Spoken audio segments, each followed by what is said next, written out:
మీరెప్పుడైనా ఆలోచించారా? జీవితంలో సుఖదుఖాలు, లాభనష్టాలు, జయాపజయాలు మనల్ని ఎంతగా ప్రభావితం చేస్తాయో? ఒక చిన్న విజయం మనల్ని ఆకాశంలో త్రేలియాడేలా చేస్తే, చిన్న అపజయం అగాధంలోకి తోస్తుంది.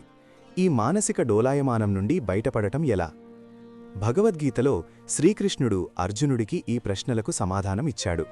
2వ అధ్యాయం 38వ శ్లోకంలో ఆయన ఇలా బోధించాడు: సుఖదుఃఖే సమే కృత్వా లాభాలాభౌ జయాజయౌ తతో యుద్ధాయ యుజ్యస్వ నైవం పాపమవాప్స్యసి. దీని అర్థం, సుఖదుఖాలు, లాభనష్టాలు, జయాపజయాలను సమంగా చూడు, వాటిని ఒకే విధంగా స్వీకరించడం నేర్చుకో.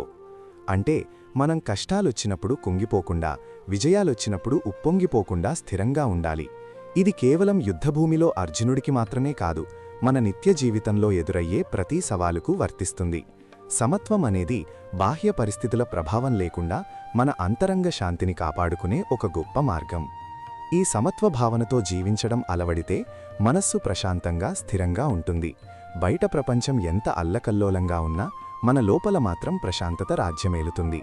ఇది ఒక గొప్ప ఆధ్యాత్మిక సాధన. కాబట్టి సుఖదుఖాలను సమంగా స్వీకరించి స్థిరమైన మనస్సుతో జీవితాన్ని సాగించండి. ఇది మీకు అనంతమైన మానసిక శాంతినిస్తుంది. మరిన్ని విషయాల కోసం ద హిందూ పాత్ని ఫాలో చేయండి.